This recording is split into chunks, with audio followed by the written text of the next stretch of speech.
Assalamualaikum warahmatullahi wabarakatuh. Shalom, namo budaya dan salam kebajikan. Kami dari kelompok 2 akan membahas menilai Pancasila dalam arus sejarah negara. Tahu nggak sih arti dari menilai Pancasila dalam arus sejarah negara? Menilai Pancasila dalam arus sejarah negara itu seperti menonton film lama tentang rumah sendiri.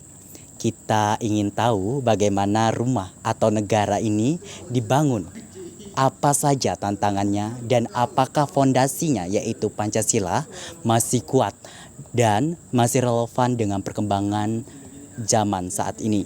Intinya kita ingin mengoreksi dan mengevaluasi perjalanannya Pancasila dari awal dibentuk sampai sekarang. Dengan melihat sejarah kita bisa tahu kapan Pancasila benar-benar dijalankan dengan baik dan kapan ia malah disalahgunakan untuk kepentingan penguasaan atau kelompok tertentu. Ini penting agar Pancasila tidak cuma jadi hafalan di buku, tetapi juga betul jadi pegangan hidup bangsa di masa depan. Selanjutnya, menilai kedudukan awal Pancasila sebagai fondasi negara. Saat Indonesia merdeka, para pendiri negara langsung menetapkan Pancasila sebagai dasar negara dan sumber dari segala hukum. Ini adalah fondasi yang tidak boleh diganti. Penilaian di sini adalah melihat bagaimana kekuatan moral Pancasila lahir dari nilai-nilai luhur masyarakat. Indonesia sendiri bukan impor.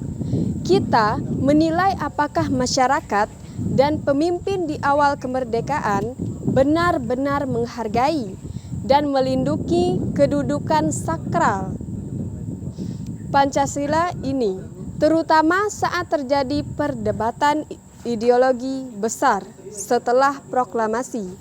Hasil penilaian ini menunjukkan bahwa Pancasila sudah teruji dan disepakati sebagai pilihan terbaik bangsa.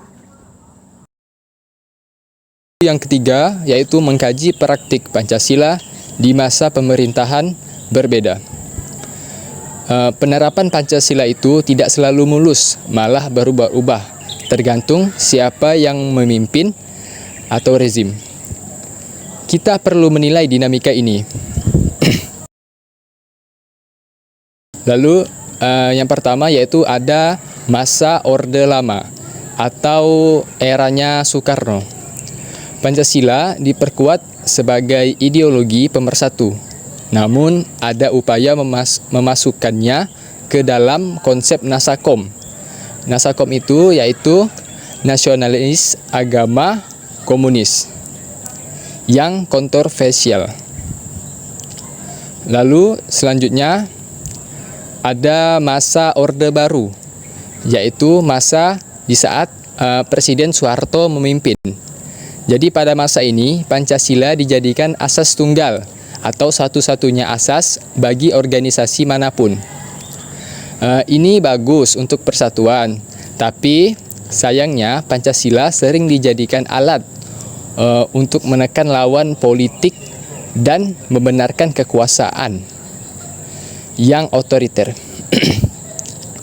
Lalu selanjutnya ada masa reformasi yang terjadi dari tahun 1998 hingga sekarang ini. Pada masa ini Pancasila dibersihkan dari beban politik Orde Baru dan dikembalikan pada fungsi aslinya sebagai dasar dan etika negara. Penilaiannya fokus pada apakah masyarakat kini lebih bebas menghayati Pancasila tanpa paksaan.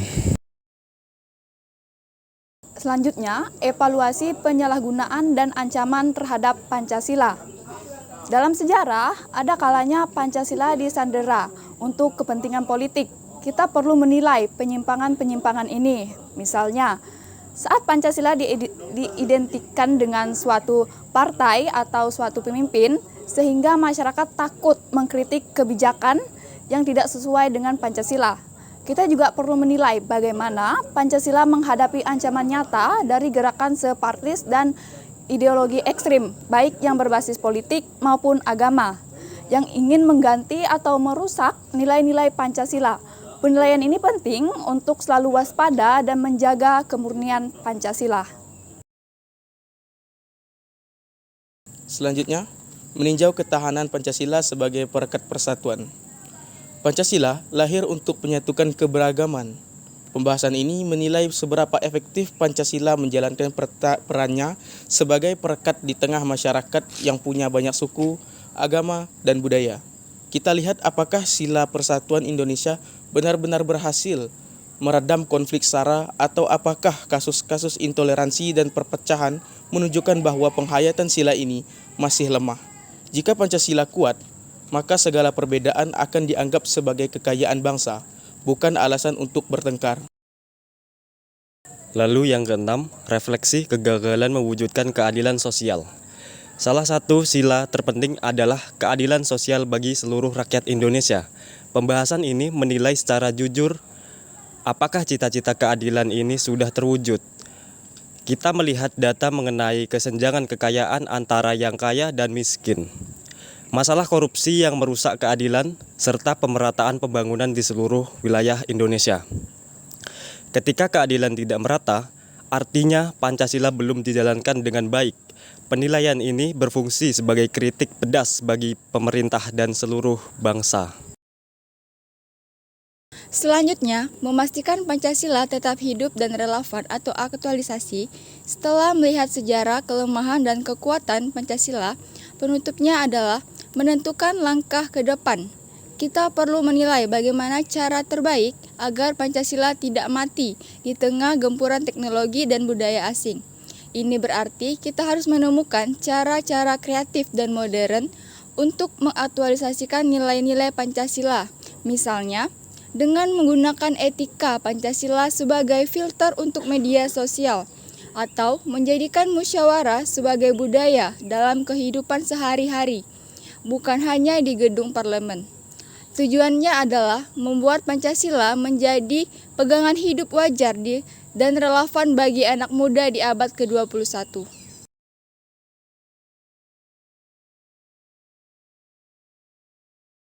Guys, tahu nggak sih apa itu Pancasila? Kalau menurut aku pribadi sih, Pancasila itu cuma sejarah. Kalau menurut aku Pancasila itu sih simbol aja sih. Oh, berarti saat ini kalian itu masih salah ya untuk menafsirkan apa itu Pancasila. Pancasila itu tidak cuma sejarah dan simbol, melainkan harus diterapkan dalam kehidupan sehari-hari. Karena nilai-nilai yang terdapat dalam Pancasila itu sangat relevan dengan kita masyarakat Indonesia karena kita hidup di berbagai macam budaya, suku, agama, dan ras. Kalau nilai-nilai itu tidak diterapkan dalam kehidupan sehari-hari, itu dapat memecah belahkan negara persatuan Indonesia ini. Pancasila itu bukan cuma lambang negara, tapi jadi pedoman hidup kita, jadi arah langkah, dan jiwa bangsa Indonesia. Nilai-nilai hidup dalam hal-hal kecil yang kita lakukan setiap hari, mulai dari rumah hingga pelosok negeri.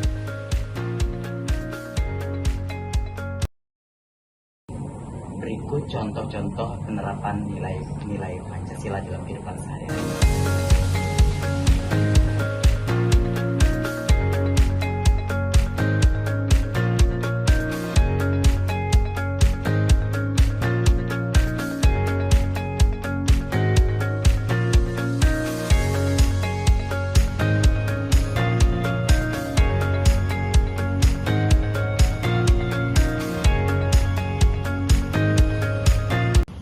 Dari penerapan tersebut merupakan penerapan sila yang pertama, yaitu ketuhanan yang Maha Esa, di mana kita harus saling menghargai dan bertoleransi antar umat beragama.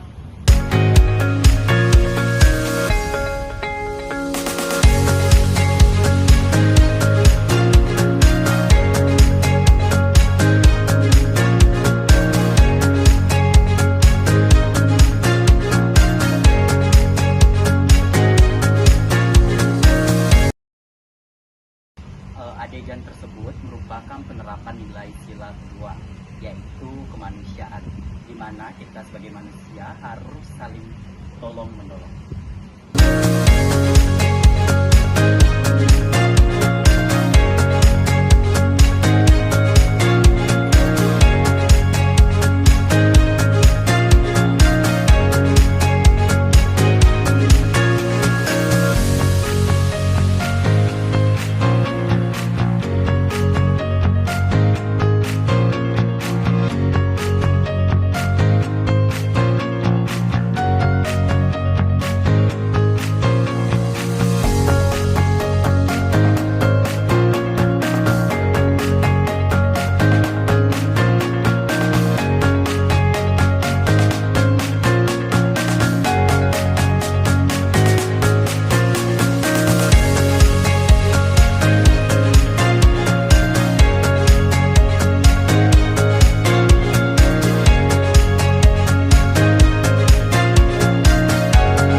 Kami telah melakukan gotong royong yang dimana ingin menerapkan nilai-nilai Pancasila pada sila ke-3.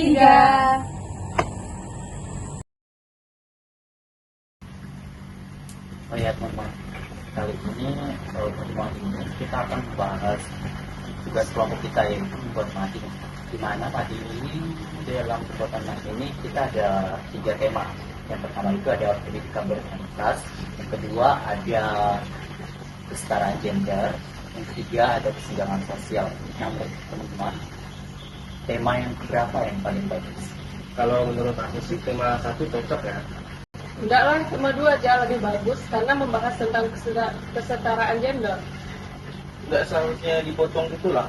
Sebenarnya kita mendengarkan dan mempertimbangkan apa yang disampaikan Jason tadi itu, tema 1. Ya, sebaiknya kita harus mempertimbangkan karena kita harus menerima pendapat semua anggota kelompok kita karena ini tugas kelompok bukan tugas individu. Jadi kita harus mencapai tujuan bersama.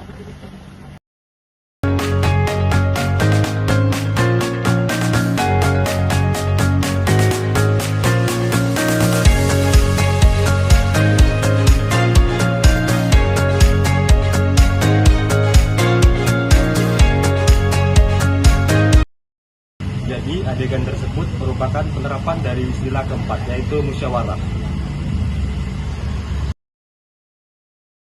Nah teman-teman, kita ada tugas kelompok nih. Nah tugas kelompok tadi kan sudah dikasih tahu kelompoknya, kita dapat kelompok 2. Nah itu kita menganalisis tentang perekonomian di Indonesia, di mana itu ada beberapa bagian. Nah ada bagian A, B, C, D, E. Nah, kamu bagian A, kamu bagian B, kamu bagian C dan D, kamu bagian E. Lah, kok kamu nggak dapat? Aku malahan dapat 2, malah ini 1. Ya, karena aku kan ketua. Seharusnya kan kerja kelompok itu kan dibagi rata dong. Masa akan cuma ada yang beda-beda itu? Kan nilai kelompok, nilainya rata. Oh baik, biar adil, jadi saya sebagai ketua juga mendapatkan tugas saya, yaitu berarti saya bagian A, B, C, D, dan C. Dan gimana semuanya adil? Coba maaf ya. Adegan tersebut menjelaskan penerapan nilai sila kelima, yaitu keadilan, di mana kita sebagai manusia harus adil baik pun dalam pembagian tugas dalam kelompok maupun dalam kehidupan sehari-hari.